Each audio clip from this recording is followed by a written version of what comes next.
So I got this text, right, from our strength coach that one of the goalies, Brooklyn, I don't know if you remember Brooklyn, me telling you about her, but um, got a text that like Brooklyn was dead, and apparently, like someone took a slap shot and it just hit her in the neck, and she started screaming and got pulled off the ice. And then afterwards, I was like, well, if for practice at the very least, like you guys got to wear something, like a neck guard, a dangler, like you just got to put something on. Like it's practice. I don't want like people to keep going. And like also, we don't know where these shots are going because the shooters don't really know where these shots are going.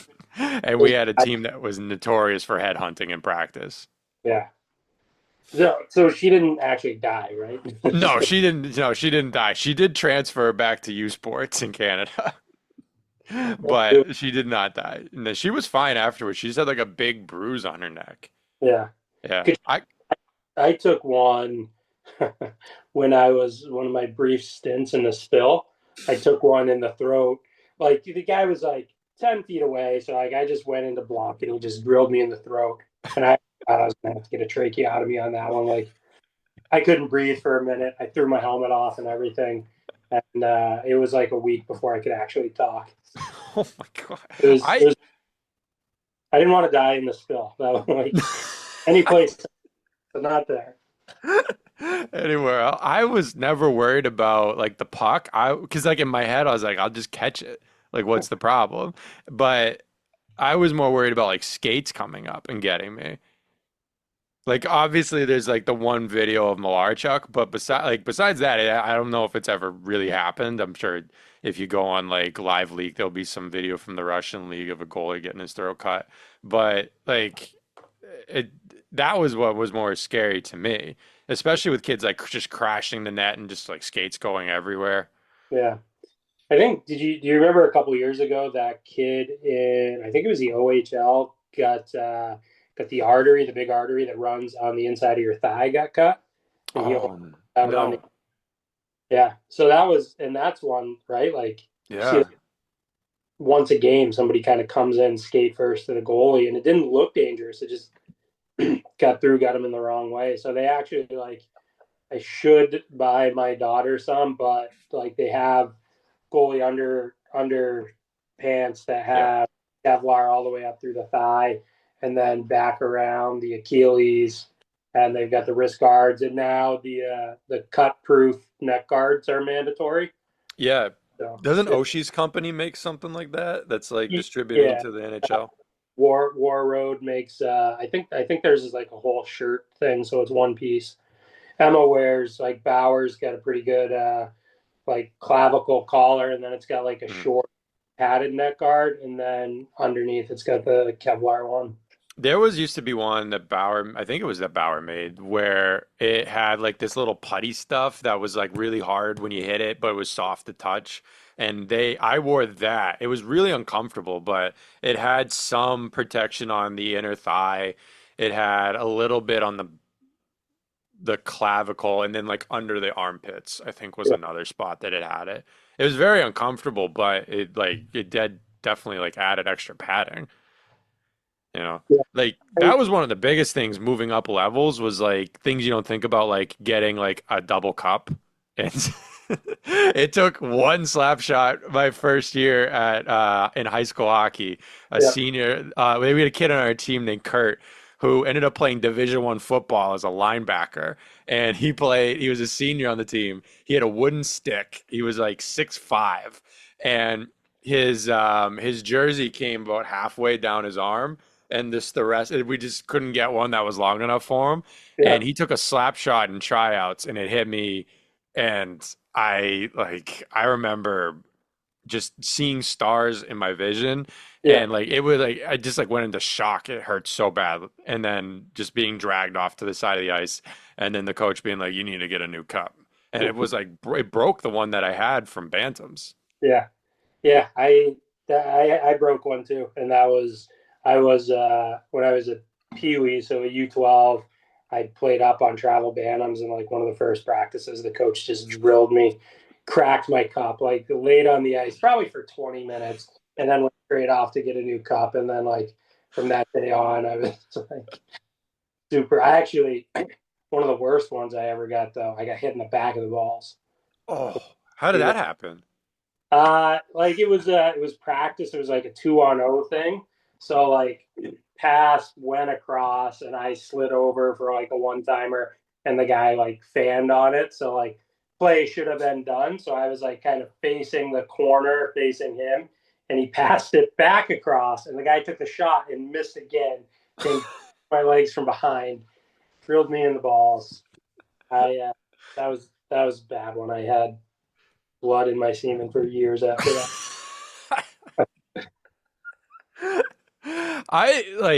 My right knee does not, to this day, I blame hockey for that because I use like the just like the pad board insert that comes with like the leg pad, that this little block thing.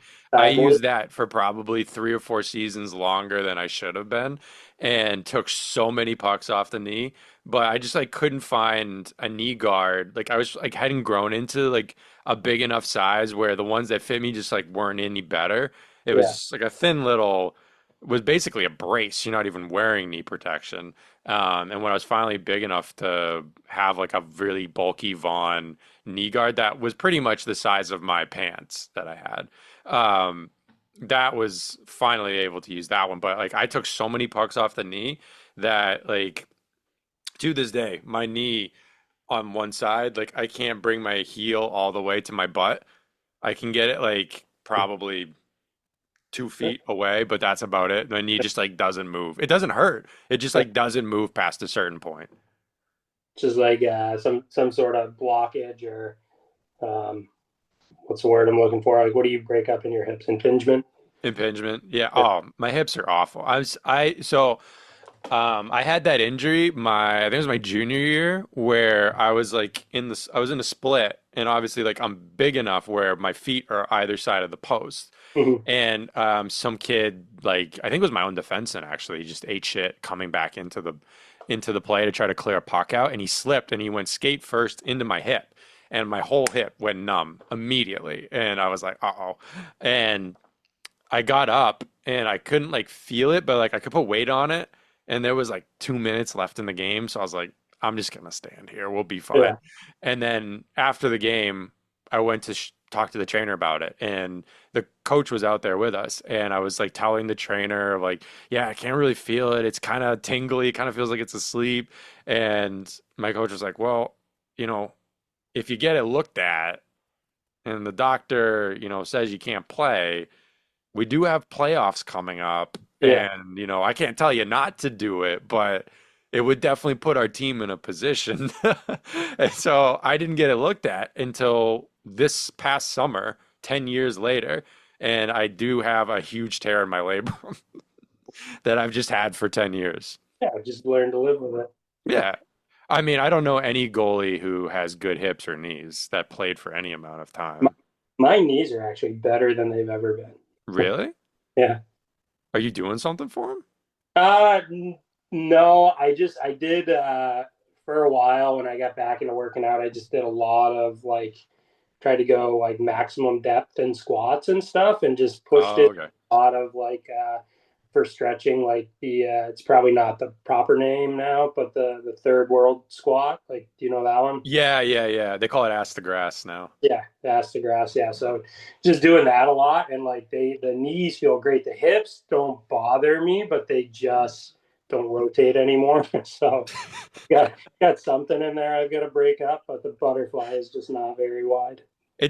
Well, it doesn't like affect my day-to-day life. The Yeah, problem is like a big part of coaching is doing a really good demo so kids know you know what you're like. There's no better way to earn respect of a kid than just to like crush a demo. That's why I do the puck drill. It's the only reason I do that is because kids go, "Oh, well, he can do it. He's really good," even though it's just like a balance trick.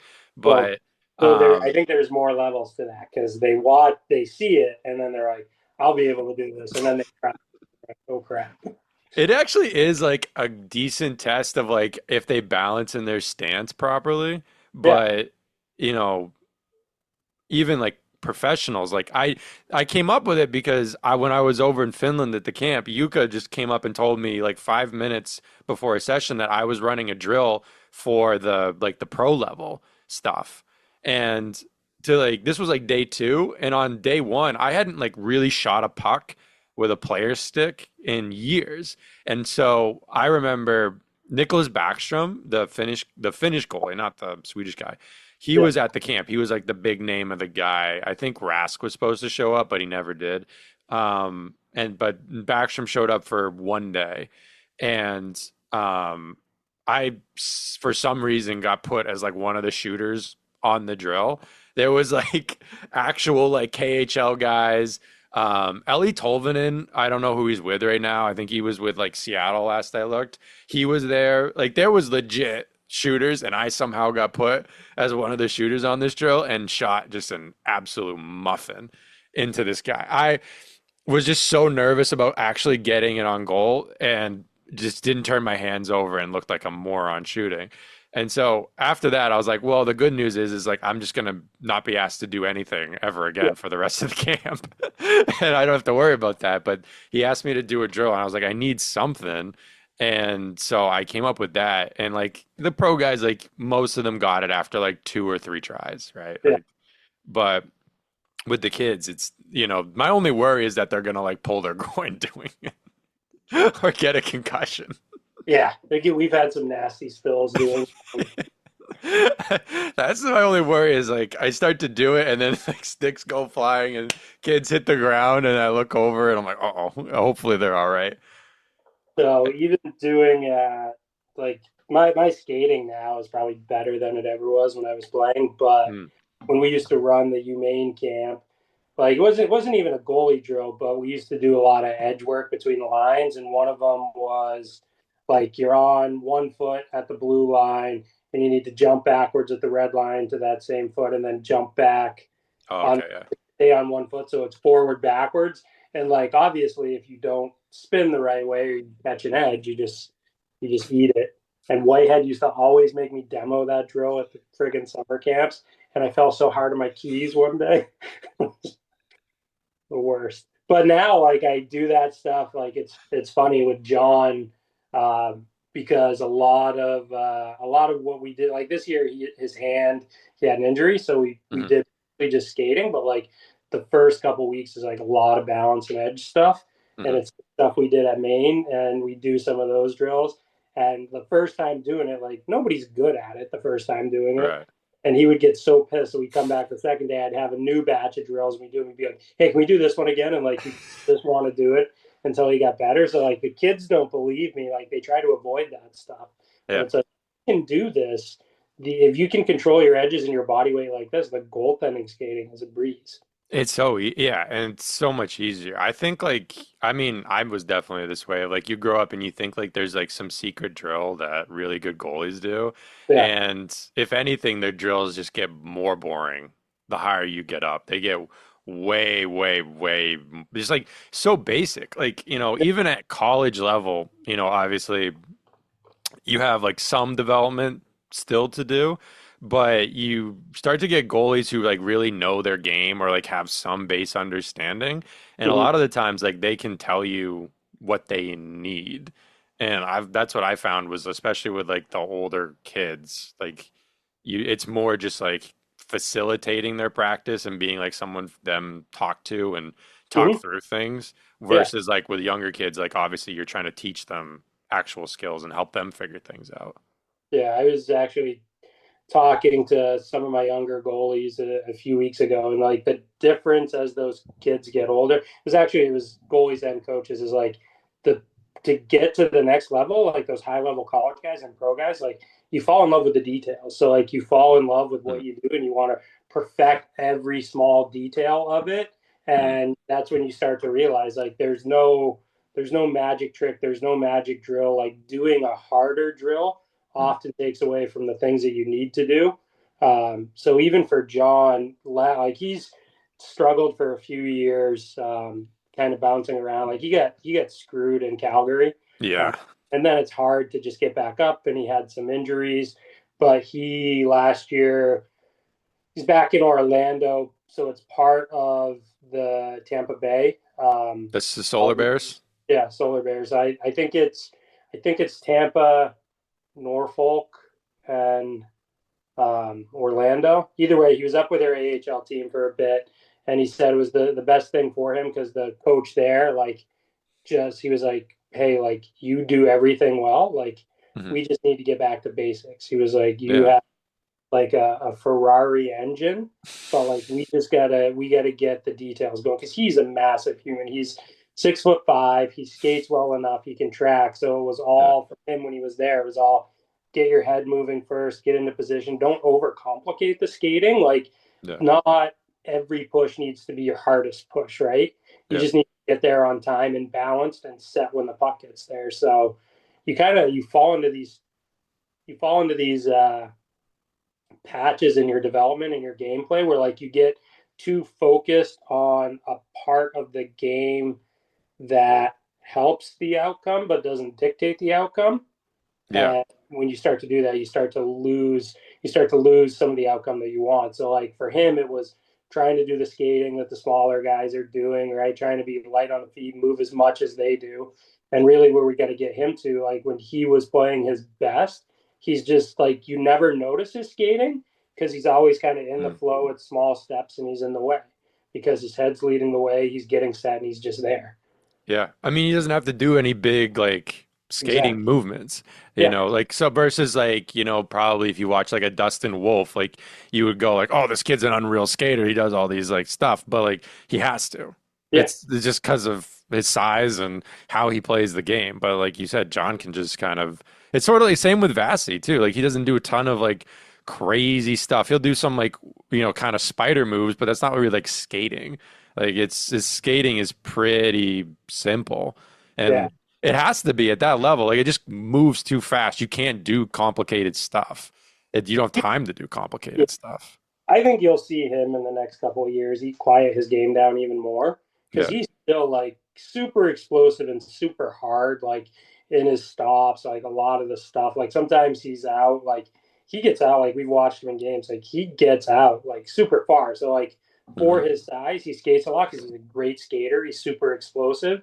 Like he can get away with it, but I think Hmm. you'll see a transition for him, like you saw from Bob, where like Bob used to be one of the most explosive athletic goalies ever, and he still has it. But like now, Yeah. if you all the skating routines, it's all like controlled. It's not like big hard movements. It's like using your balance and your momentum to link movements together to get there and be set earlier.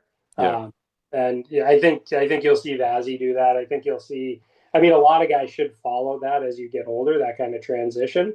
Yeah. Uh, but yeah, I think you'll see the next batch of kids coming up too, probably even more like Bob is now. Well, Then like I feel like the only goalie that I saw that was really like very economical his entire career or most of his career was Price.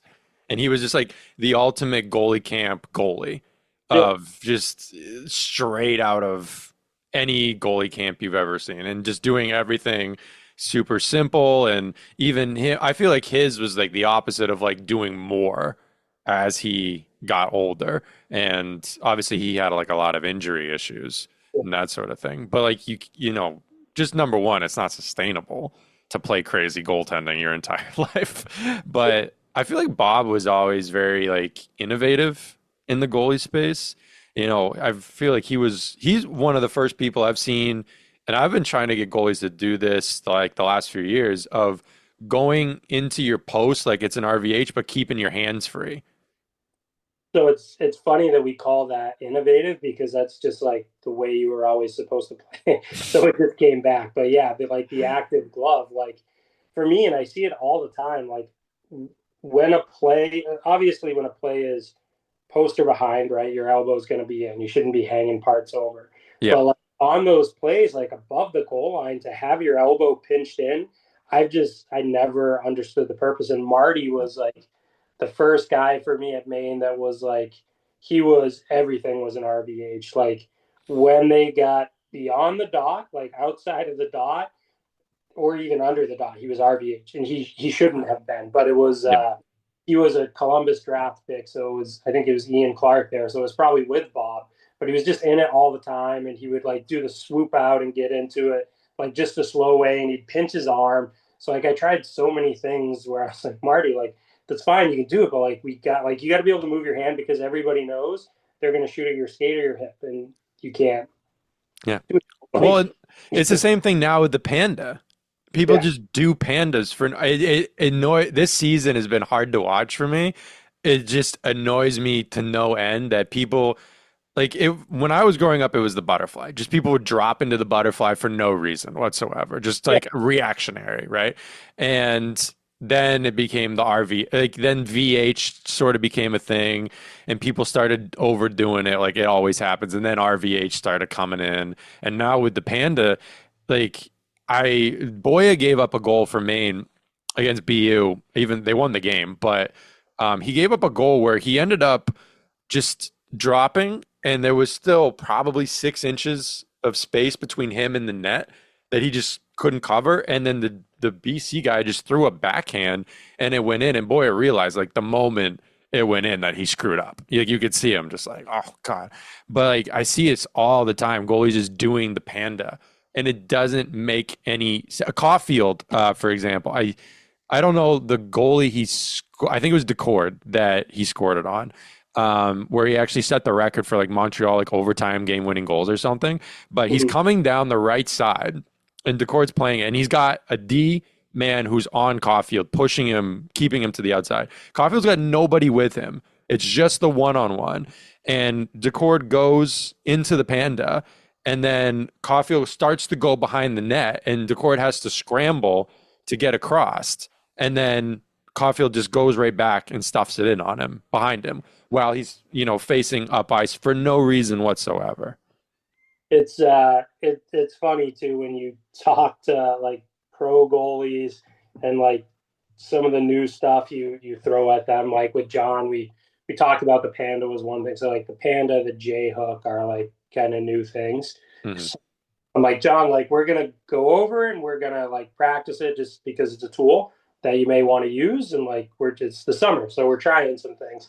Yep. And every time we do one of those, he's like, why the hell did they develop a whole system around you being out of position? It's It's a good question. Yeah, it's a whole position of around like a theoretical thing that could happen. Like Yeah, hypothetically, the puck could end up in the middle of the ice and you've saved yourself some time squaring up, but you still have to move anyway. yeah. And like it just doesn't make any sense based on the other options that are already available. Yeah, like it would be, it makes the only application I can see for that, and it's definitely it's not one of my favorite moves. Like I'll teach it, but like if you have a 2-on-1 where it's a legitimate threat for a pass, like maybe the D hasn't shaded off very well, so you've got a pass or a shot option, and the guy's low enough that that far side is not Yeah, okay. shot. Like I Yeah. get it there, but still, I think there are better applications. Like people aren't teaching it now, but I'm sure over square will come back up. It's still one of my favorites to just Yeah. cut that play in half. And like for me, if I played it over square, what you're trying to do is you're trying to force that short side shot Right. by taking away everything far side. If the guy's smart, he might see your over square and make the pass. But I mean, you can get back. Like Mhm. I know like they're like, oh, like it's seconds, it saves you seconds to be squared up to center ice. But like I've tried all of those. Like even when I was in Mississippi, one of our other goalies, like every bad angle shot, he played it under square and I played everything over square. And Yep. that was his argument was always, and I was like, why are you doing that? And he was like, well, because that's what the panda is. It's just like it's an Yeah. under square play on a bad angle. So he was like, well, if I go under square, they can't hit the far side, and I'm already lined up to the middle. I was like, I think they can hit the far side. So like we did a drill, and he just got Yeah. sniffed far side like 5 times in a row. I was like, you're like, I get what you're trying to do, but it's like it's a different time. And then even for depth, Jimmy had a conditioning stint when he was in Detroit down in Grand Rapids, and the goalie coach there kept telling him to get out to his A gap, and Jimmy was like, what the fuck are you talking about, dude? And he was so like he had to go. He was like, oh, like we use A, B, C, and you go there. And Jimmy's like, just say get out of your crease, like Get into I the was A like, well, gap. an A gap now. And Jimmy was like, don't ever call it an A gap to me again. That's the key to running a good camp is you just have to rename old things and come up with a fun name for them. And then you can get a job with any college or pro team selling, whatever your program is. So every parent and that like go one of the best things that like goalie coaches, one of the things they're best at is renaming old things. Like I Yeah. remember head trajectory was a big one when it first came out. And like I forget who came out with it. It was Dalquette, I think. Yeah. I think he was the one who named it, and he started talking about it, and then it was like weeks he had started talking about it, and it was when I like cared a lot more to be involved in Hmm. the hockey social media world. So like I was like, what the hell is this? And I remember asking people, and then like they were kind of teasing like he was going to do this big breakdown of it, and it was going to revolutionize goaltending. And it's just it's tracking the puck with your head. Like it's Yeah. like I get in like it makes sense, right? Like and I tell kids this like if you track well with your head and you like stay down on pucks that you're supposed to, it starts the whole kinematic sequence for how you should recover, right? Because Yeah. if I get a blocker side shot and I keep my chin down over the blocker, it's going to take pressure off my glove side leg, which should be my recovery leg if I'm getting a shot to that half of my body. So like it makes sense, but to call it a thing and say that it's going to revolutionize goaltending when people have been doing it all along, you just named it, like Mm. it's probably not going to. Like I will say the RVH has revolutionized goaltending Yeah, for sure. because that became a whole like I know like some people say it started in Sweden. I think you were with like the SMS or whatever it stood for, Yeah. but I think it was Ranford. Like it started with Jay Quickie because Quickie Mm. would always go into his glove side post VH because he could have his glove up on top of his pad, and he was always just kind of lazy to get back to the blocker side, so he'd always go blocker side, like paddle down, post leg Yeah. down and like then they just started it started becoming a whole thing and like instead of a save selection it's become like a secondary stance almost so Yeah. Well, Quickie plays very low. Like he's always very low, especially through screens. He's always very low.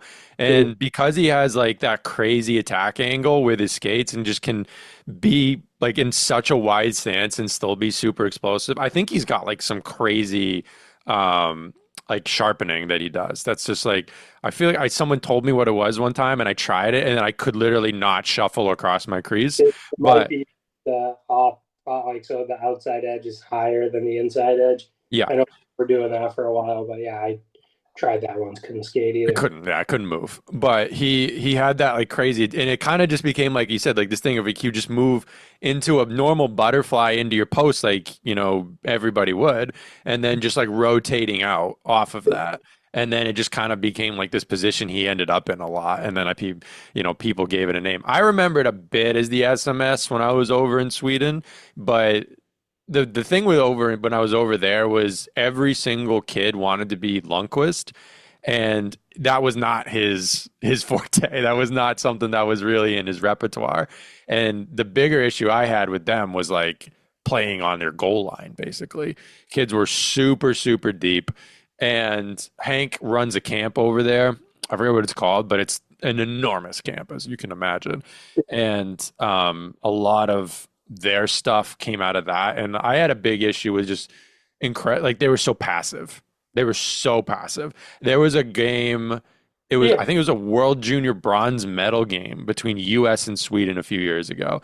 And it was like 5 or 6 or whatever the score was. It was a crazy high scoring game. yeah. And in overtime, I believe it was overtime, it was either overtime or late third period. The US player shoots the puck from the corner and the goalie's in the RVH and it hits him and it drops about a foot and a half in front of him and he just stands there and he doesn't move and he just stares at the puck and he Mm-hmm. just stays right there. And then the US player's like, okay. And then he just grabs the puck and shoots it in. Like Yeah. it just moves around him a little bit and shoots it in. The goalie didn't move an inch. It's like a misapplication of that because there's no way like Hank played deep, but he was not a passive goalie. Not at Like all. he was very active. So like kids see a lot of this and they don't understand all of it. They see a part of it, right? Like Yeah. every Hank played deep, So you think, oh, like I'll play deep because that's what Hank does, and then they play deep and they play passive, and it's bad. But Hank played deep because that's how he read the game. But he charged a lot of pucks. Like Yeah. he was super aggressive if things were close enough he could get to. Like he would never just sit back there, but he read the game from back there. Um, Yeah. but I'm reading the game is like that's I mean, I feel like it's everything. And like that's when I'm trying when I'm recruiting, that's what I'm trying to figure out. Number one, like yeah, obviously, like are you big at like are you a certain size? Do you have athleticism? Can you do like these basic things? All right. Like can you read the game? Because it's almost impossible at a certain point to teach a kid how to do that. And like, I feel like a lot of the biggest issues that I see with goaltending in the youth levels is not enough drills that are like difficult in the way like you were talking about with John, where like in order for your brain to make a change, it has to be like it has to be hard. If it's easy, then your brain's not going to change anything because why does it? It doesn't need to, right? yeah. Your brain doesn't really want to change. So you have to like, and I would have to tell goalies this. I'm like, practices are going to be hard, but that's like it's necessary for you to get better. Like it shouldn't be too hard, but it does need to be some amount of difficult for your brain to make a change. And these drills where like there's obviously very common where it'd be like, oh, okay, there's going to be a shot from this side of the ice and it's going to be high glove.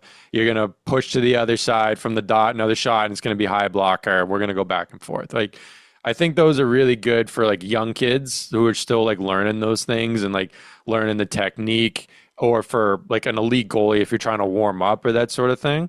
But like when we get into like the meat and potatoes of the practice, like what are you getting out of that? Like I saw a video Joey Decord put on his YouTube channel with his dad where he was training, and like in my eyes, it was an hour of warm up drills where for Joey, like he knows how to do these things. He knows how to make a Yeah. glove save, and like I feel like you benefit more from drills where he doesn't know where the shot's going and he doesn't know where it's coming from, and it's just very vague situations that he's got to make a read on.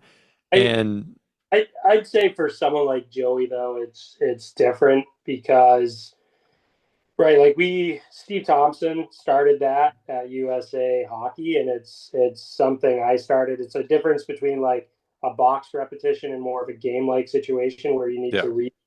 So he started doing it with the Olympic women's goalies at one point, where he'd set up a drill that there's multiple scenarios that could happen, mhm, and goalie has to make a play based off a read. But he doesn't tell the goalie. Like they'll see the setup, and we started doing this at the camp with our college goalies at Own the Crease, like where we wouldn't tell them the drill. They'd see the setup, and they'd have to figure out what was going on. And every drill had 3 or 4 variations it could go into, yeah, and they needed to make the right read and apply the right skills.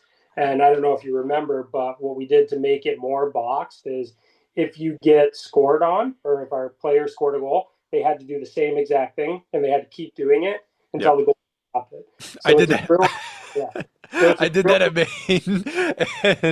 And speaking of Brooklyn, we had a drill where I forget, I think one of the players, I forget what she did, but she scored on Brooklyn like 9 times in a row until Brooklyn gave up and was just like, I'm done, and skated out of the net. It was just like, I'm not So getting it's yeah, it's right. It's a balance because kind of going back to your like, is it too challenging? Is it attainable? it. Right. Pushing them enough. But if at some point they're not making adjustments anymore, that's when you got to step in and be like, Yeah. hey, like, what are you trying to do? What are some other ways we could attack it?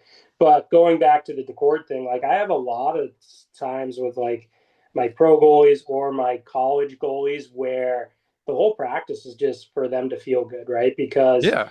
if their reads are good, like, and John will do that a lot at every practice. Like, it's the dumbest drill in the world that we do with all of our kids when they can't catch, is like the last drill in practice is always they just sit in their butterfly.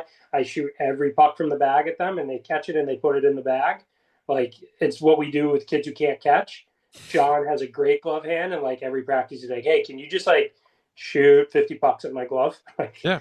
Yeah, because he just wants to catch it. He wants to do it clean. It's that falling in love with the details thing. Yeah. So, like, I know, like, with Dak and, like, Stop It, like, part of it, too, is, like you said, it's the marketing and the programming of what you're doing. Probably part of that with him, too, is, like, to show the people, like, hey, like, pro goalies are doing easy things because Yeah.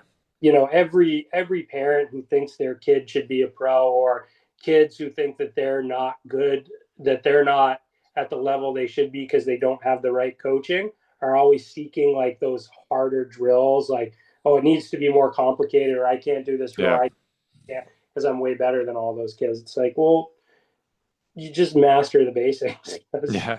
Like, It's, especially like in season, I feel like it's so easy to overthink it. Like for drills, what I would like to do is just I would look at the goals they gave up, and if there was one that was like they should have had, just like recreate it, you yeah, know? It's just like a direct thing of like some of these you're not gonna get, like whatever. This one yeah, goes in. But this one, like we'll just run this drill a few times and it will literally just be this goal you gave up and now you worked on it, you've made the save, you felt it a few times, don't need to worry about it this weekend. Like it is I feel like once you get in season, mostly mental. You never want to be in a position where like the goalie's like, I want to make a huge adjustment halfway through a season. That's not the time to do it. Time yeah. to do it's in the summer. Yeah, right. It's in season. It's like you said, you identify trends that are Yeah. happening. It might be goals they're giving up, or just might even be like because of the way our team plays or our personnel. Like Yeah. this is gonna get beat. Like I playing pro one time, I had a defenseman who couldn't turn to his right. And then anybody who knew him came down and they would just beat him to his right and he would have to turn to his left. So like you're getting a partial breakaway every time. So like there are just things like that in a season where or maybe the team you're playing, right? Like Mm. it was bigger when I was coaching D3 that like none of the rinks are really uniform. Like at D1 and the pros, like all the rinks are the same size. Like some of the D3 rinks, like they build a team that can only play in their home rink. Like legitimately, like you step off the wall, you're practically in the slot, or there's like no room behind the net. So like there are some places where you play like like hey, like as soon as they step off the wall, they're shooting. So like Yeah. whole week leading up to it, like we're doing shots like that. Like from here, it's going to pull off the wall, it's going to turn into a shot, and that's going to be in the slot when we play at this tiny little Press D3 Presque card. Isle used to have a rink where I was able to stop pucks behind the net without leaving the crease. I just reached Yeah, over the net and stopped it with my stick. yeah, yeah, Yeah, there was no room whatsoever. Those rings are like the most fun to play in though. Once they get standardized, it's yeah. yeah. We did have that Sacred Hearts old rink, though. It was like that. You could reach the boards, but the boards behind the visiting goalie were tilted back. So like this. So if you tried to like go in to stop a hard one, you'd like almost fall over. Like you couldn't go into the boards hard because they were tilted back so far. There was a rink. It might have been UNH's rink for a while. Were they the one that had the Olympic rink for a long time? But yeah, I think it was. I think they got rid of it now, but they I believe it was UNH used to have this Olympic rink. Yeah, And I remember I think festivals were there one year, potentially, or probably. something like that. And I'd never played on an Olympic rink before. And I think this would have been Pee Wee's, second year Pee Wee's or something like that. And one of the things I got out there and I was like, this is super weird. And like got into the net and I remember like you start to go through the routine, but like now your angles. I Yeah, used the boards for my angles at that point, and I made the switch to the dots after that because those are always the same. But for a while, I used the boards to start off. And so kid came in and I lined up right on the blue as my starting point, and I came down and he shot the puck and I didn't even try to make a save because I was like, this is 2 feet wide. yeah. And it ended up going right in the net. And I looked over and then I looked up and I saw these like the people up top obviously are doing the evaluations, and I was like, I'm not making this team. I, This is gonna be my last stop here. we had yeah, Olympic rinks are tough when you go back to like a fully rounded crease, like some of the European rinks that have the full like half semicircle versus the square. Like You know, Oh yeah. just that throws you off. But when I was in Wilkes-Barre, the rink we used to practice at, it was like a three-wall rink, Hmm. and uh, and I was there with Ty Conklin. Like I was happy to be there with Ty Conklin. Like Yeah. he That's was pretty at, sick. like he was coming off a Stanley Cup run and he was back down there, but he was like, "You take that," and I was like, "All right."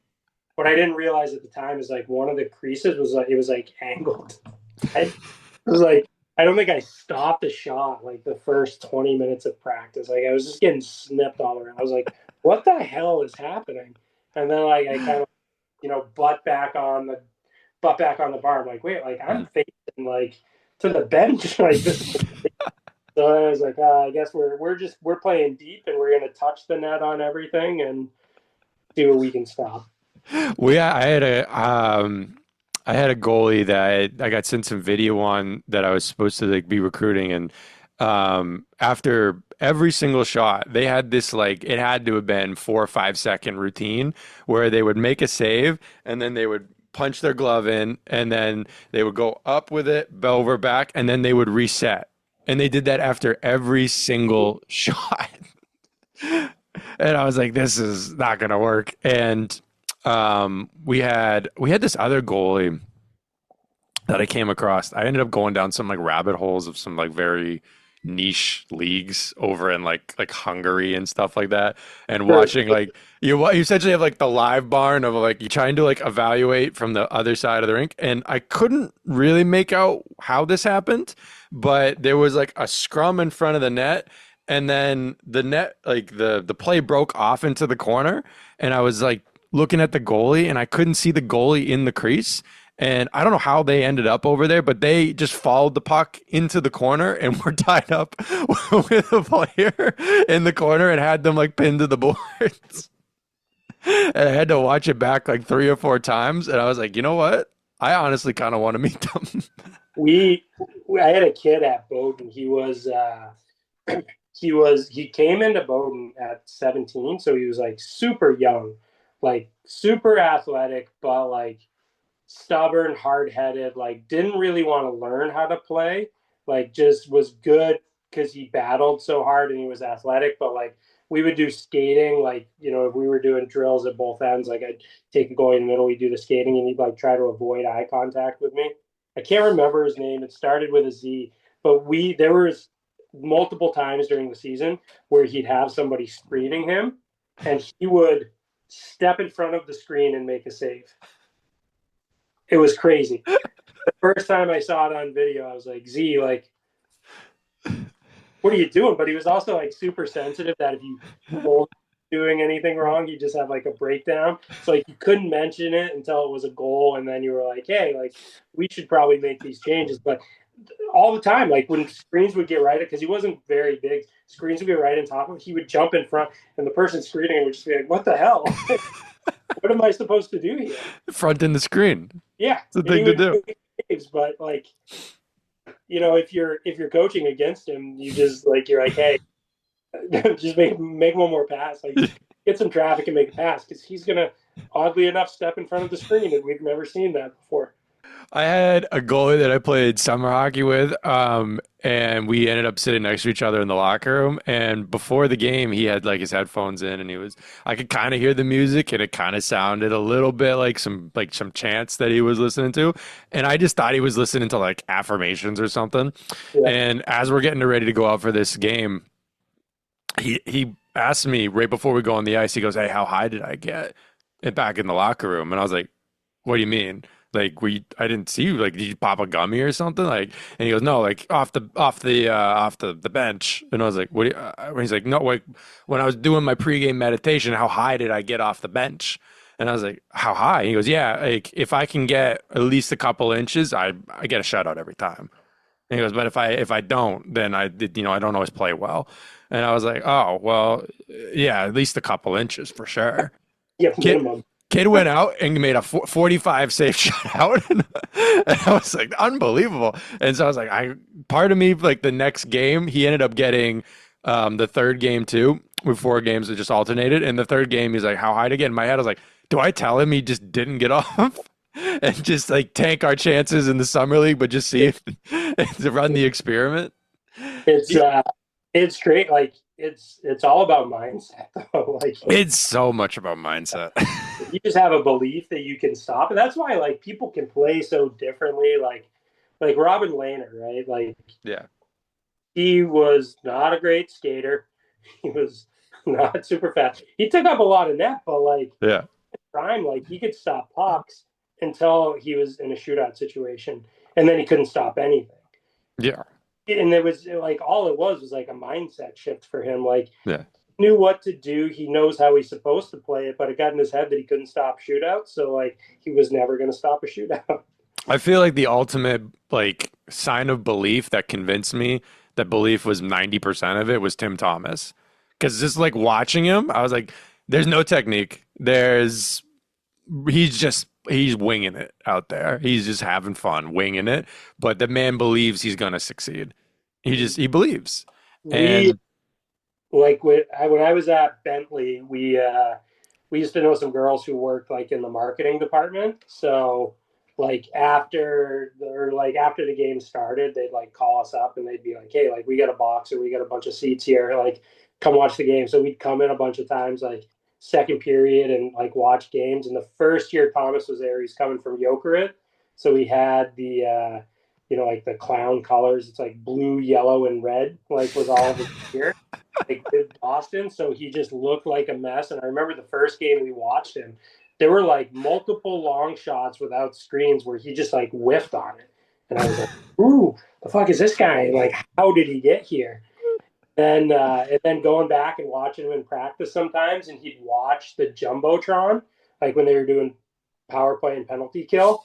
He would, if he got a screen, he would look up at the jumbotron, but there's a slight delay in the jumbotron, so I couldn't see the puck. He'd look up and try to figure out where it was or if they were making passes, and like, but he believed that he could stop pucks, and he had a belief in the things that he was doing were gonna make him better, which is the other part of the practice, right? That like yeah, I think a good goalie coach can get to. Like if you can get the kid believing or the goalie believing that the things you're doing are going to make them better, like then there's so much in North America about like it has to be perfect or like there's a better way to do this. yeah. Like yeah, but at the end of the day, if the kid believes it's making them better, if the goalie believes it's making them better, and they carry that belief into a game, like that's all they need. That's why you see so many of these Russian guys that are so good, and like you watch some of the training that they're doing and like the pressure they're putting on their bodies. And if you did some of the things to athletes over here in North America, you'd be sued and you'd be barred from coaching. If you were like making a 10-year-old get in the split and pushing on their shoulders until they were all the way down, like Oh, they were like, you coach a kid again.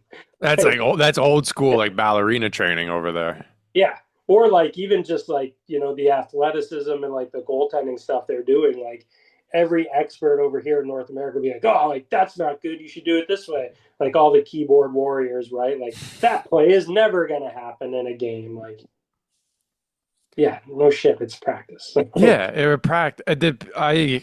Yeah, I got some flack in Maine from even some of the goalies. Just like I was like, let's have some fun and just do like some two pad stacks today. Like, and they're like, it's not gonna come up in a game. And I was like, do you think the 3-on-0s we just ran in practice for half an hour are gonna happen in a game? Like, I hope not. Yeah, we're doing like flow drills on this like constant 2-on-0s. Like, you think this is gonna happen a lot? No, it's not gonna happen. Like, just have some fun. Like, just do, and it might come up. And there are instances where two pad stack like a panda. Like, why not? Like, if you overslide something and something happens, being able to stack it back over the other way might be your only option, and it'll be a sick save when you make it. Yeah, even from the two pad stack, like the reason I do it is because it puts you in a different position to track that's harder. So, like when you lay on the ground and you have to see the trajectory of the shot coming up, you have to think harder and work harder to track that puck. So then your natural tracking becomes easier. It's kind of like Mhm. even if you lay on the ground and you throw a ball up in the air, it's way harder to catch that ball Yeah. laying on the ground than like bouncing it off a wall. So like it's the just changing the tracking sometimes and just mixing it up is good. And then, like you said, it's for fun. I remember Romeo, we did that at Maine one time, like end of practice, like, hey, like we're just gonna do two pad stacks until you make 10 saves. Like you're gonna lay on your side and they're gonna rip it. Just find a way to stop it. And he Yeah. was like, never done a two pad stack, but like I had to like in one like a kid. And he was like, I've never made a save like that. I'm like, well, why the hell not, dude? Like you've made thousands of saves. Mix in a stack, buddy. And he did. Like I think before the season was over, he mixed in a two pad stack. But I had a goalie when at Maine, Anna Deuces, who the first time I had her in for video, I was just like, hey, so what do you remember about this play? And she's like, nothing. And I was like, well, what about this one? She's like, I'll be honest, I black out when I play. And it became like an issue because we would do stuff like to work on her game and we would work on something and she'd go, yeah, no, this would be a lot better, but to be honest, like I black out. Like I don't know what I'm gonna do in a game. I just do it. And we had worked on I think it was using VHs a little bit more because she's 5'5". She's yeah, very small, right? And so I was like, going RVH, just especially when they have some distance, if you want to get down and seal low, you're better off in a VH, especially on your glove side. You can take up the whole side of the net, that sort of thing. And she's like, oh, I don't know if I'll do it, but okay. And a couple games went by and she finally did one and ended up making a save and came up to me afterwards and I was like, you did it. And she goes, what'd I do? And I was like, you did the VH. She goes, I did? Like, just had no idea what she was doing during the game. So we would like practice stuff and I'm like, we're just trying to put it in your brain and hopefully it comes out. We'll see. You don't know, but I guess. I can't find the specific name for it. I think um, it's a quadrant between like confidence and it's trying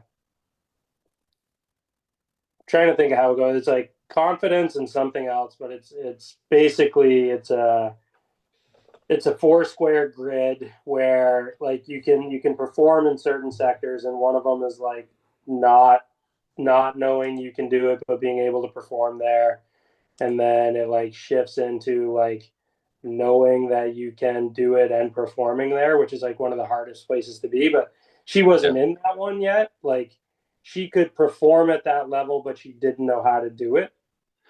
Right. Yeah, I think she's just like she was like one of these girls. She's just a competitor. Like that Yeah. was her hockey style. Like when we play, we would do Battle Dome. She crushed it. If we went off purely off Battle Dome, she would have led us to a national title.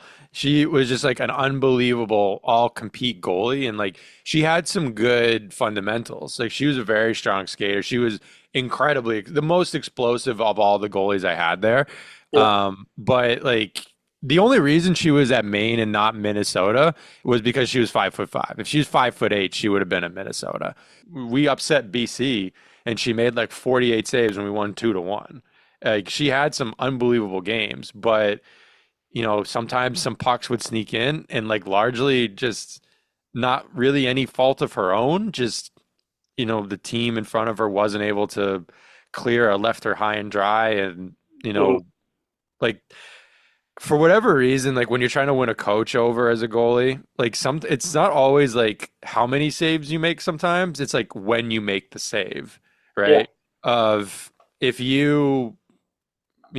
if we win a game 3-2, but that second goal you gave up was a bad one, then the coach will remember it versus like you lose a game 5-4, but you made a couple big stops late to keep the game close, and you maybe didn't play the best overall, but you made saves at the right time. Like the coaches remember that. And I think personally, talking to coaches, that they have like this idea in their head of like their favorite goalie they ever played with or they ever watched of like Yeah. who they think is best, and they just look for someone who looks like that.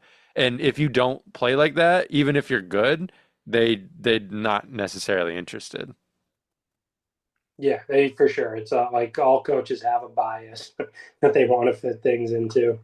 Um, yeah, Yeah. I found it's consciousness and competence is the full. Oh yeah. Okay. So it's like Yeah, so it's there's unconscious incompetence, which like you, you can't do it and you don't know that you can't do it. There's consciousness incompetence, so you know that you can't do it, so you're looking to improve. There's conscious competence, so that's like when you know what you're doing and you're applying it. I would see her as more in like the unconscious competence. Maybe it's the wrong spot, but like she Yeah. could do it, but she didn't know how to apply it. So like for me, that square when I was growing up was always one of those things, or kind of moving up through the ranks. Like I could always, because I would compete like hell, like I could always make a jump up and compete right away and like have a great beginning of the season. Then you kind of Yeah. fall that like, it's not as challenging anymore in the games. And you are, for me anyway, it wasn't as challenging. So like you get not really bored, but like you need to think through what you're doing more than just competing. And I'd Yeah. always like a little rough spot. And then like by the end of the season, I'd be back to like, all right, I know what I have to do to be good, and like just focusing on those things. So like just getting that. So it wasn't probably as flashy as the beginning of the year, but it was tends to be better. I looking back, I've obviously thought about it a lot of like why I didn't like succeed as much as I wanted to. And I think it kind of comes down to what you're just saying of like inwardly, when I would get to those opportunities to play at a higher level, I just knew I wasn't ready for it because like I knew how hard I practiced. I knew how much like time and effort I had put into it. And as much as you can lie to other people and say, "Yeah, no, I'm ready to go." Like you can't lie to yourself. You know how much you've put into it. And I knew that I was like, I have not, practiced nearly hard enough. I've not done any of the things. I've not done any of the weightlifting. I've not done any of the stuff that I should have done. And then you go in way more nervous than you need to be, and you don't play your best. Like this was this was one of the things like I talked to some of the goalies about of like if you think under pressure that you're gonna pull like magically pull this amazing performance out of your ass, it's not happening. Like it's not coming out. You're gonna perform at most to like 80% of your potential. And I really think that like when we talk about players who perform well under pressure, it's just players who don't underperform under pressure. Whereas other people kind of the moment gets to them a bit. Yeah. And for me, like the crowds didn't bother me. What bothered me was like I just knew I wasn't practicing hard enough and I wasn't up to scratch for the level. And like at the moment you get on the ice and you see the shots and you see the how fast things are going and you're like I didn't practice enough skating. Like I can't skate at this level and I'm about to look like an idiot here. Yeah, I definitely get that. I mean, the other the better approach you could have taken is like seeing how fast it was and knowing what lever you could have pulled to fit in there. like right, like hey, this game Yeah. is faster than I thought it would be. Like I'm gonna have to play this a little bit deeper, Yeah. or like hey, these guys can really shoot. Like Mhm. I'm all about fucking positioning right now because I can't react to these yet.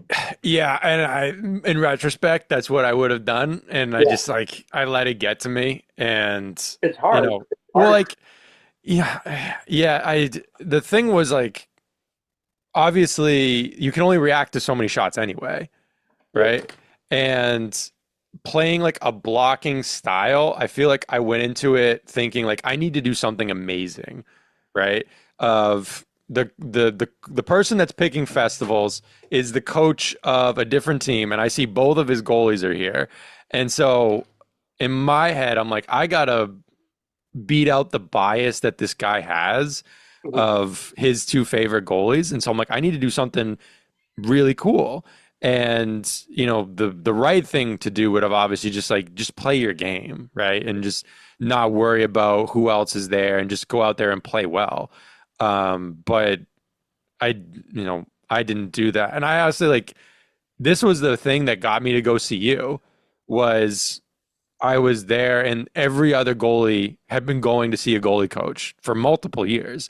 And I hadn't done that, number one, because I was like, I just want to play video games in the summer. Like, I don't want to do all these extra camps and stuff like that. But, my dad had like a talk with me where he's like, if you want to get to the next level, you have to like really put time into this.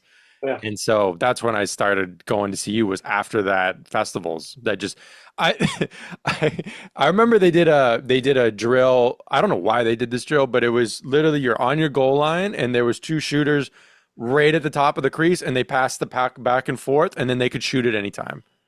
And that was the drill they did. And in retrospect, they were just looking to see if you competed, right? They weren't looking to see if I stopped there, but I had to stop everything in my mind. And the first three beat me. And I pretty much just like, I'm not making this team. And I kind of gave up. Yeah. And like, that was the nail in the coffin. And yeah. Yeah.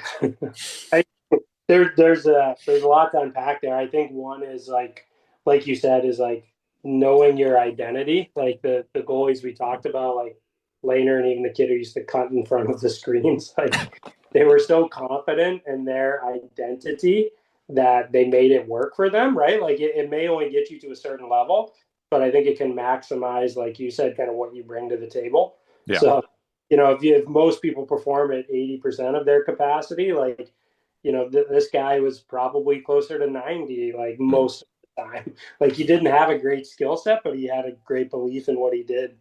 And then the last part of that you mentioned, like, I remember for me, and I think this came from my dad too, and it was like definitely happened the year before I went to Maine, because I was kind of like I'd watched Jimmy play and I saw Frankie like practicing when I went for a visit there, and I knew I was coming from like prep school, and like the people I had shooting on me all summer were my brothers who were a sophomore and a sixth grader.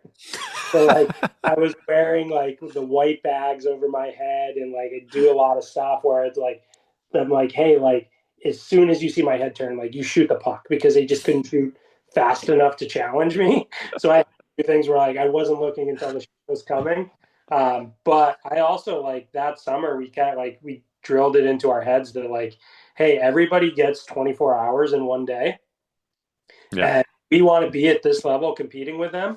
There are a lot of kids who are already closer to that level. So like we've got to maximize every hour. So those summers, like before I went to Kenso and before I went to Maine, like we'd 6 a.m. we'd wake up, we'd drive out to Kenso, we'd get a lift. I would work most of the day, we would skate, we'd come back home, and then we would run sprints or we'd run hills and we'd drag tires. Like once again, like anybody who saw us doing this stuff would be like, that's not, like, there are better ways to do this. Yeah, maybe, but we were just working our bags off and being dogs. So like Yeah. we drag a tire up a hill, and we like wore a rut into this hill at the school where we grew up, and it's like still there to this day. Or even later, like the last thing we do before we went to bed, which probably also wasn't good, is we would just run with a weight vest, like sprints, Yeah. until like, Well, it paid off, didn't it? In your freshman year, didn't you come in and play like unbelievable out the shoot? yeah, it was like we were talking about early. Like I probably shouldn't have been there yet, but like I could just compete, and I played really well, like coming off the hop. And coach told me later, he's like, there's no way in hell I wasn't going to give Jimmy every chance to succeed. And Frankie, like, you played great, kid, but like if unless they were really bad, like I Yeah. can't put you out there and have Jimmy Howard on the bench. Like I would get fired. Is exactly what he told me. And like we're not like, you don't want to hear that when you're at Maine. Like I get it. Right. I just wish somebody would have told me that earlier, because Yeah. like I also didn't know anything about hockey or the paths or junior hockey. So I remember there were a bunch of guys on the team that were like, hey, like why don't, like, you still have another year of junior, why don't, like, leave that break and go play, and like Yeah. you'll get a scholarship to anywhere. And I didn't even know you could do that, or what the hell they were talking about. Like I thought they just wanted me gone. Um, What do you think but about it now with like the systems now? And like if you were coming up now, like a prep school wouldn't probably even be the path you would take, I would guess. wouldn't be. Wouldn't be, yeah. Yeah, no, not a chance. Like it's changed quite a bit. Like I think you have to be in that AAA or junior system now early. Yeah. But you've also, like, especially for goalies, you've got to be playing.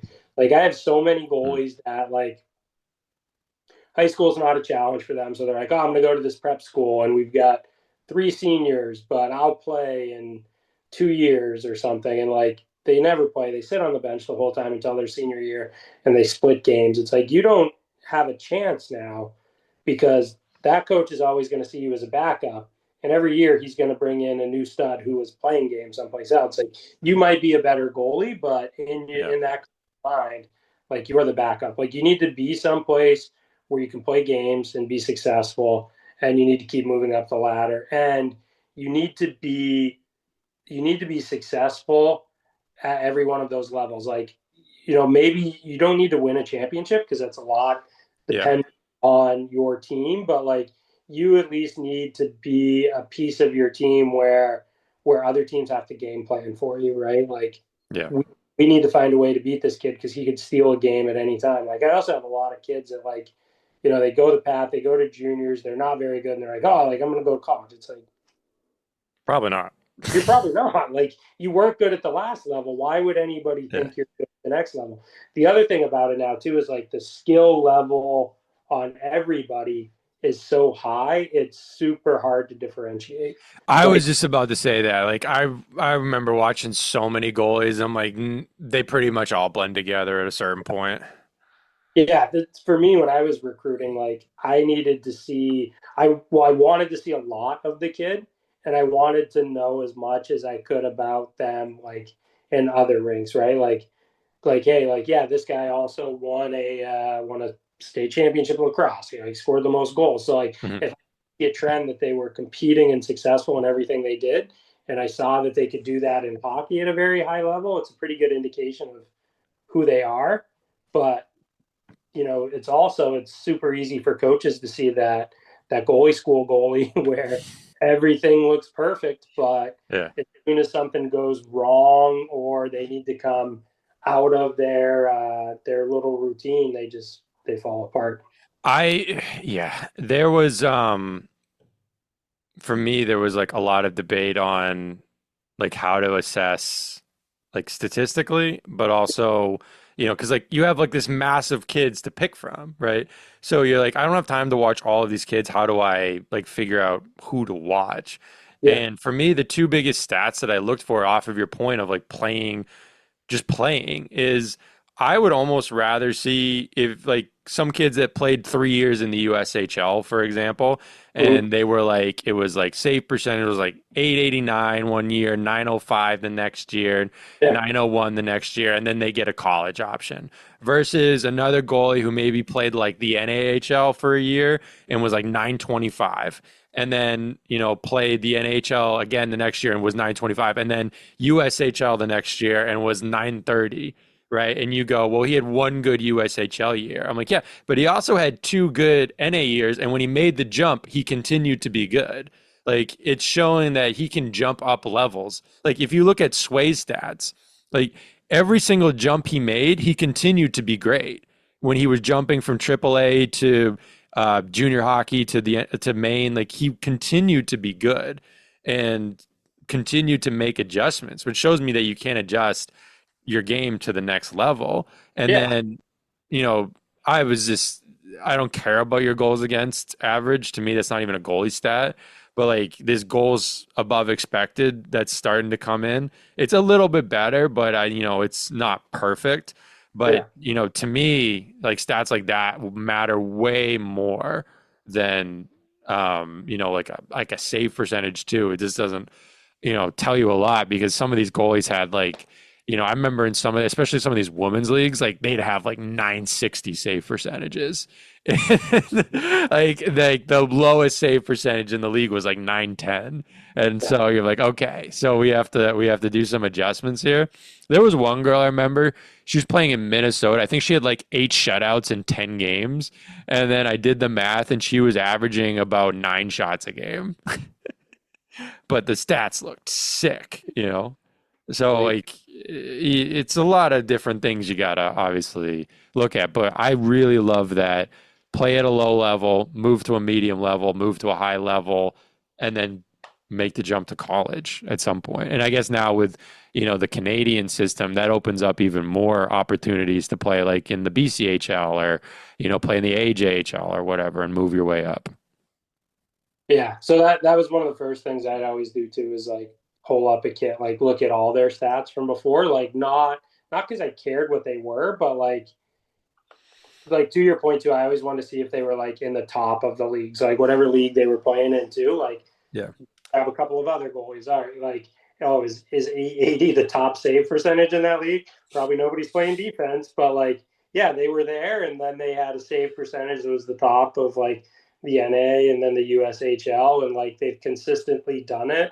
But then yeah, you're right. You'd see other kids that it's like they're an 880 or an 814, and then they have that 1 year that's like a 940, and you're like, all right, so who is the kid? Is he the 940 kid, Yeah. or just like lighting it up this year? Well, the World Juniors, I think, is like a microcosm of that in the draft because they were like, you remember Dennis Godla? Yeah. Yeah, that's Slovakia. He had that one game against Canada that they lost, but he played unbelievable and pretty much got himself drafted off of that game. And there's been a few other goalies that they had a tournament, or on the flip side, they had a bad tournament and everyone flipped on them. I feel like DiPietro was one of those goalies. Like he had a pretty decent tournament, and then he gave up one bad goal kind of at the end against Finland, and then they ended up not medaling. And Wait, you're talking about the guy who was the first overall pick? no, no, not that guy. Michael DiPietro. Yeah, yeah. Okay. I knew that kid. He's a little undersized, and Yeah. I feel Well, like he was such a hyped goalie going into the tournament, and then he had that moment, which I would like. Every goalie has a moment. It was unfortunate. Like it shouldn't have even happened. His teammate had a wide open net, and his stick broke on a one timer, and then they came back down and scored. But like everyone kind of turned on him afterwards, and he's just. I think he's starting to finally get his footing. And he's with Boston, last I knew, but like people turn on you on a tournament. I'm like, who cares about how this tournament? Like, maybe it tells you how they perform under pressure, but other than that, like you're not going to learn anything from a handful of games versus their entire season that he played where he was phenomenal. yeah, I mean, once like I don't, let's look him up on Elite Prospects.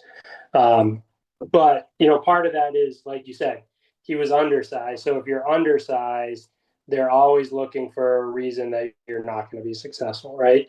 So as soon as you Yeah. give them a reason, like it's an immediate knock on you. So like he's 6'1", so yeah, he's undersized now. But I mean, yeah, Windsor Spitfires, he was good, but then not good. the 76ers, and yeah, I mean, he's just been kind of up and down. He's been good lately between Providence and Maine and Boston, but I think that's another thing to consider, right? Like, look at how many goalies come out of the Bruins system that Yeah. look like they should be amazing, right? Like, Sway stats in Providence were unreal. DiPietro stats in Providence are pretty good. Bussy. Both, yeah, Boosie's stats are great. Like, so then is it the team and the structure, or are they really developing these guys that well? You'll see if they start to land a lot of other places. Like remember back in the early 2000s, it was Anaheim.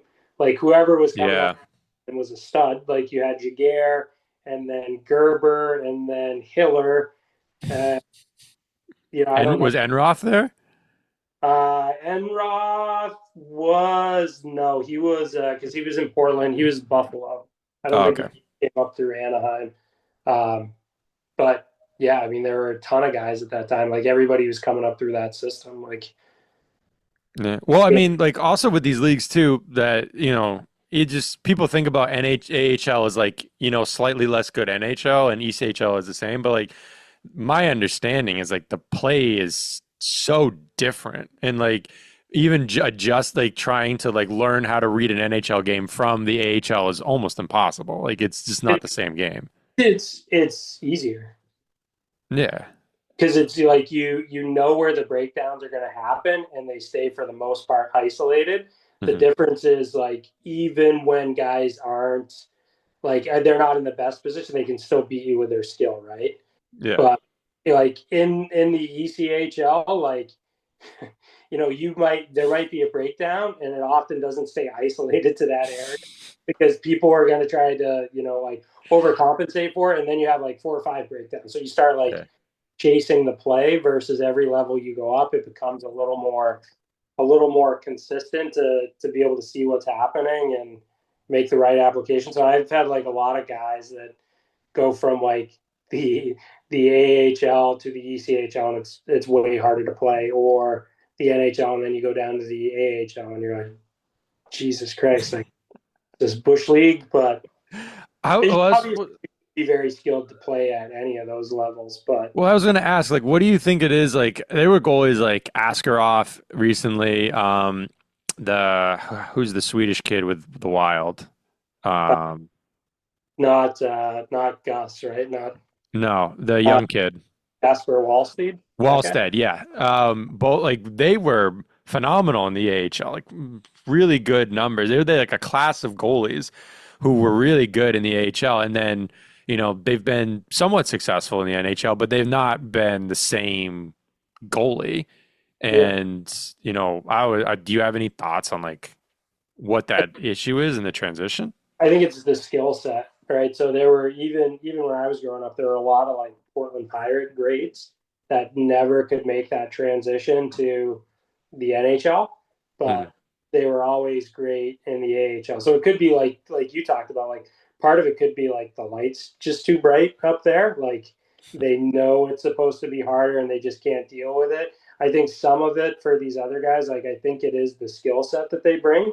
So like, maybe in the AHL, if you're not a great skater, but you don't chase plays, like it doesn't become exposed, right? Because you can still get to your spots, but then when you get to the NHL and the game moves even faster, like maybe some of the compensations you were using to cover your skating, like the depth mm, or your reads, like maybe they just get exposed. So it could be a number of things.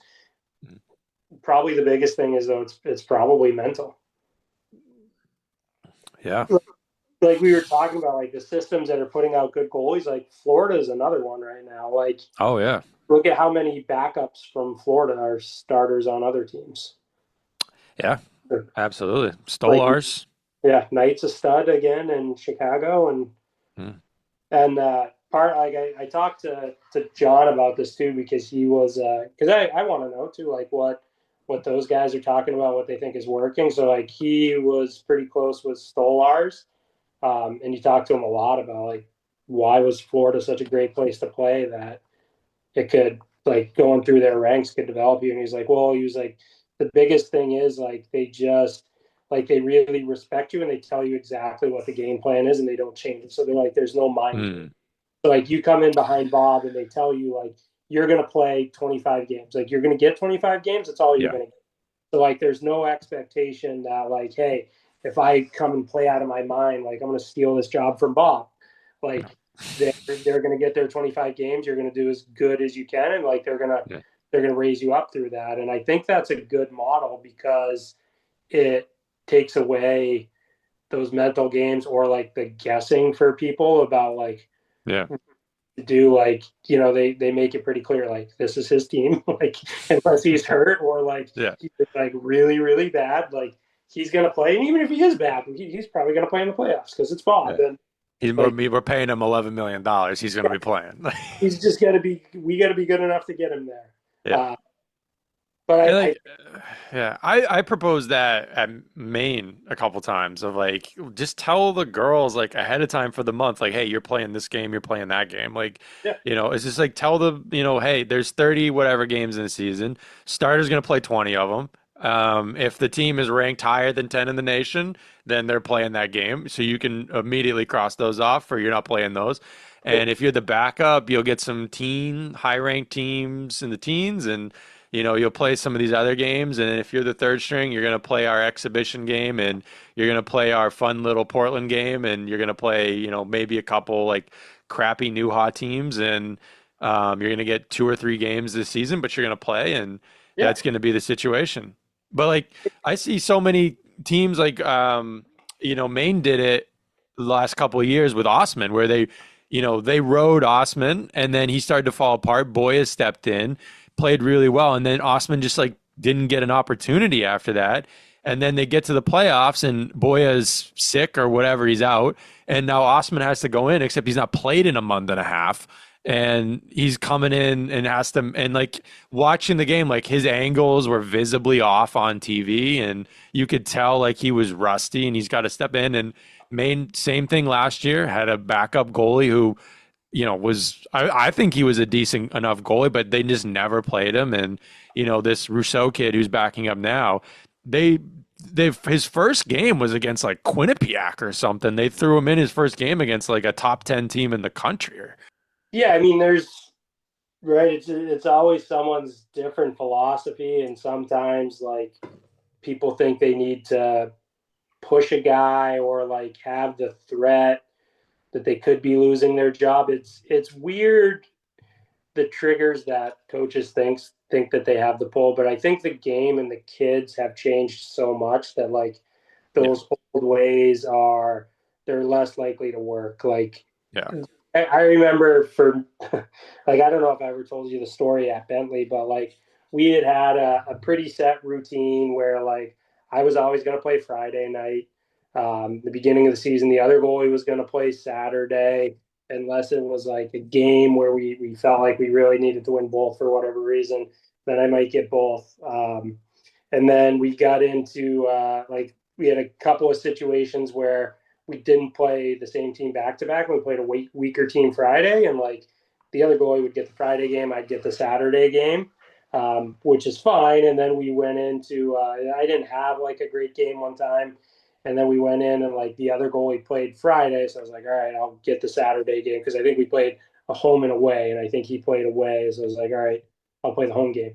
Didn't play the home game, but they didn't say anything to me. And then like the next weekend came around, and he got Friday again. So like I went to the coach and I was like, well, like, what the fuck? Why am I not playing? Like, you haven't said anything to me. Like, I know I had a bad game, but like working my balls off and like I deserve another chance at it. He goes, do you remember after I think it was Colgate? I think we got stomped by Colgate. He was like, you remember after the Colgate game, I was walking into the gym and you were walking out. He's like, and you didn't even say hi to me. I was like, I don't remember that. And he was like, well, he's like, I just thought we were closer than that. He's like, yeah, I said hi and you didn't. I was like, coach, like, I don't even think I saw you. But like, honestly, I'm not here to be your friggin' friend. Like, I'm here to win hockey games.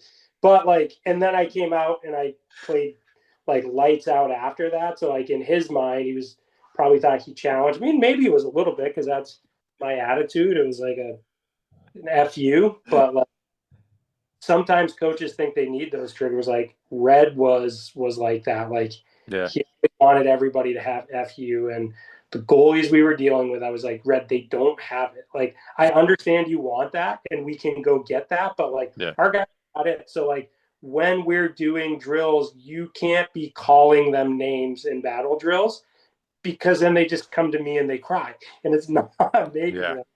And like legitimately, like tears in the eyes. Like I don't know why coach is calling me these names. He wants me to dive into everybody's skates head first to cover a puck up. I'm like, yeah, I wish you would do that too, but like, Yeah. You don't need to call him it. Oh, I better mean, call them. Romeo went on to have a really good career at Ohio State. Romeo was a really good goalie, You're a and very good goalie. that was one too. Like his sophomore year, which ended up being the year he was leaving, there was a lot of things that kind of like drove coach nuts. And he was like, he wasn't the right makeup to be able to be successful with Red, Hmm. but even like he was playing like really well for a while. Like that Yeah. year, Bubs came in and like played lights out beginning of the season. And that was one. Like I just threw that kid into the fire. Like we Yeah. played Nodak when they were unbelievable in Portland, and Romeo didn't bring his pants and wasn't feeling well. He didn't bring his main pants. He brought black pants because they were more comfortable, even though he wore the main pants the year before. He felt like they were too long and had his mom ship him a blue shell, but they didn't have the stripe or anything, so like he couldn't wear them in the game. But he was like also sick, so Red was like, "What do we do? Like we're gonna get stomped by these guys." I was like, Let's throw Bubs in there. Like, let's see what he can do. Like, just chuck him in. And he went in. I think we tied him or beat him, and we had no business being in I that think game. you guys beat them. I feel like I Yeah, was at this game. we had absolutely no business being there. But so like Bubs came out and played like great, phenomenal, did everything we could have asked, and like had a good start to that season. But that was one of those things like we threw him into the fire. He probably wasn't ready. So when he caught up to the game, you started to see like some of those slowdowns, like some of the weaker goals, some of the stuff where like you're like, what are you doing here? But and then on the flip side, like Romeo had started playing like really well, like looked solid in practice, and like we talked about it in the locker room. So like in the coaches room. So like I had even told him, I'm like, hey, like do everything you keep doing. Like the coaching staff is noticing, like you'll get a chance again. And then that chance just didn't come forever. Yeah. And he had kind of already got it in his mind that he was leaving at break. So it kind of got to the point where like Red waited too long, and when Red wanted to put him in, he was like, I don't Yeah. want to blow a year of eligibility now. But Yeah. I mean, yeah, that's the hardest thing is when the goalie comes to you and is just like, what does the coach think? And, you yeah, know, I was trying to help Anna play and like trying like, what do you tell her? And she would, same thing would come in like, I feel like the Molly doesn't trust me. I feel like, yeah, um, you know, I, I worked the hardest of everybody and I didn't play that bad in these games and I don't understand why I'm not getting an opportunity and, that sort of thing. And just, like having to tell him like, hey, like, it might honestly benefit you to just go in there and just say fuck you and just like have a screaming match. Like it's not your personality at all. And like she was never gonna do it, but like they might benefit you to just go in there and say that and say like I want to play. But yeah. like I heard that that's how Sean Walsh used to like he didn't want a guy unless the guy was ready to fight him. Like that's and Red carried a lot of that, but it's different times now, right? So was Dunham like that? I know I can imagine Garth Snow, that's right up his alley, but was Dunham yeah, like that? I think probably. I mean, I never saw it, and I don't know if he did it with goalies because I think Grant probably kind of ran more of the goalies, and Yeah. like Grant knew when somebody had FU in him, like he didn't need you to fight him. Like Grant knew, but yeah, and so but like Red tried to do that. Like we had other guys who were even players, and like Red would try to like bait him into like wanting to fight him on the ice, and like I'm like Red, it doesn't work anymore, dude. And like we had the one guy on the team that we could do that to. Like we had Marty Willette, who was Yeah. he wasn't gonna fight you, but he was just like, fuck you, like I don't give a shit. Like, just it couldn't have cared less what you were trying to do to him. Like he knew he was good, he was a very good Yeah. player.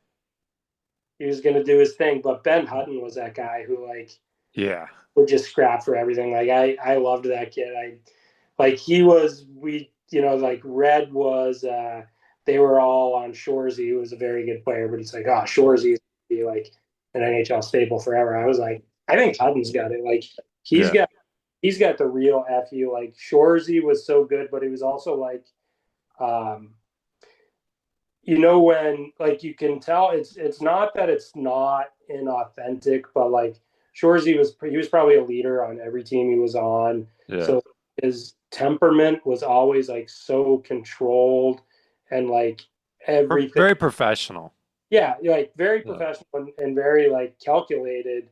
And like he still had a lot of fire in him, but he didn't have like Yeah. Hutton's there. So Well, you like told me a story. It was like it was a game where they were down or something like that, and like Shorzy was trying to like figure out like what do I say here? Like I should say something, and Hutton was just kind of stuff. And was like, guys, we're not fucking losing this game, and like what's the fuck? And yeah, what are we doing? And it was then went out there and I awesome. think scored 2 goals, and we like came back. And like he was just gonna rip somebody's head off because he wasn't losing that game. And like, Shores he was trying to approach it like, what is he gonna like? What do I need to do? Like very smart, like probably thinking through every possible scenario. Yeah, But boys, great this, moments. this isn't happening. Yeah, like I'm gonna murder somebody out there, and they will have to call the game off, or we're gonna win this game. There's a But time for each of those. Like yeah, there's a time and a place for each of those things. You kind of need both of those. I feel bad for guys like that. Like, Maine was just not. where it is today, and they just didn't have the support system around them to really be like successful on that national level. Yeah. But just like we had a string of just like really good players that came through, and it was just them running the show. And it was Hutton and it was Shorzy, and then obviously Sway came through and carried the team for a while. We had a kid. He ended up having to transfer to Merrimack on defense. I'm blanking on his name, but he was very good as well. Drafted by the Red Wings, I think. Mhm. But we just had, yeah, we had like some good depth players, just depth NHL guys that just came through for a very long time. Yeah, and then part of it is always like it's depth, right? So like you're gonna have those guys, but you got to have like the right supporting cast around them, and that was Yeah. just what we didn't have. And there was a transition too, and I remember like it was one of the reasons Grant stopped coming back. But like when I was there, like the thing that made Maine special, like we never had a ton of like super high draft picks, but everybody was good. They were usually people who were overlooked. And like the team was super consistent. Like I remember when we went to the national championship, what they kept saying about the team all the time is like, there are no superstars. Like everybody just looks the same. Like it's like Yeah. four lines of the same person coming at you. And it was pretty true. Like I think we had Jimmy obviously who helps a lot. And then our other guy with any sort of NHL career was Dustin Penner, who was like couldn't skate when he came in his freshman year. Like they redshirted him, and said it was because of his ankles. But he had also grown like 8 inches or something like the year before he came. So like he was still figuring out his body. But like Grant was frustrated because Grant used to go and get those guys like Penner or Preston Ryan, and then we'd be able to mix in a few, development kids like Jimmy because Greg wanted to come to Maine, and they were roommates. And like Orono reminded Jimmy of upstate New York, and Grant was there, so like we were able to get a couple of guys like that, and then Grant would go find guys. But it got to the point where Grant was like, he was like, we go to these big showcase tournaments, like everybody's trying to recruit the same guy, and like he's like the kids just like they lean back and they're like, "What are you going to offer me that they can?" He's like, and Grant's immediate reaction is like, "Fuck you!" Like I'm not offering shit now. And then they'd be like, "No, like we need to get this kid." And like Well, like, that. who was the leading point scorer on that team? Was it Levier? No, I think it was better in 2000 and 2004. I don't know. Like it could have Or been. Greg Moore? Was that Uh, Greg Moore's All-American year? I don't think so. I think Greg was after. I think that 2004, I don't think we had Shieldsy anymore. It would have been Um, his last year if he did. yeah, but I think he was could do point. Yeah, yeah. 2003, 2004. Colin Shields had 44 points, so he had a ton. Left's had 40. Okay. Yeah, Morsey only had 23 that year. Okay. Penn only had 23, but Penner was huge in the playoffs. It was like where he really woke up. Yeah. No, I remember Todd, that. Todd Jackson had 33, Did- and Derek Damon had 31. Oh, I forgot about Jackson. There's a bunch of those guys from like those early years because those were the games that I went to when I was growing up, and those were like obviously like the first goalie I remember is for whatever I don't know why it's not Jimmy Howard, but it was Frank Doyle. Is like I don't know why he was the guy that stood out to me. Oh, I do know why. So I did one of the goalie camps when I was a really young kid. I did one of those main goalie camps, and Frank Doyle was working at it. And I was the first time I ever had to get dressed on my own, and I put my pads on the wrong shoes, and I came out, and Frank came up to me and told me he's like, "Pads are on the wrong shoe, bud," and I was like, "Oh." Okay. And I was like 8 years old at the time. And he's like, yeah. He's like, no worries. I'll come to the bench. And so I went to the bench and he goes, and I just like laid down on the bench and he took my pads off and then flipped me over and redid them on the bench and came off. And I was like, That was Frank Doyle. That was pretty sick. Guy's the best. This guy's the best. He's up there. Frank Ah, is the nicest guy who could have done that for you too. So. yeah, I appreciate him saying something because I don't know if Jimmy was doing the camp or you may have doing the camp, but he was the only one that came up and said anything. Yeah, Jimmy probably would have let you go. It might have been the year before too, because Frankie redshirted the year before Jimmy and I got there. So, Yeah. so then it would have been Yatesy and Morrison, and they Mm, probably weren't working the summer camp. no. You might have had just Frankie that year. I mean, he didn't make it. He played with the Canucks. He got a couple Uh, games with the but Canucks. he was in New Jersey system. Um, Oh, okay. Oh, yeah, okay. The Devils, yeah. I don't know if we played any games. Maybe some like preseason games. Maybe. Hmm. Oh man. Great Okay. guy. Yeah, the best. Oh, geez, he played with uh, played with the Sharks at some point too. Did he? Got a Sharks jersey on in this Worcester Sharks. Oh, okay. Yeah, yeah. It doesn't show that he played any games with New Jersey. It shows he was up, so he may have been on the bench, but he was in Lowell for several years, and then over in the DEL, and then Italy, and then England. All right. Well, we're getting kind of late here, so I think Yeah, we'll call it here. all right. Sounds good. Cool.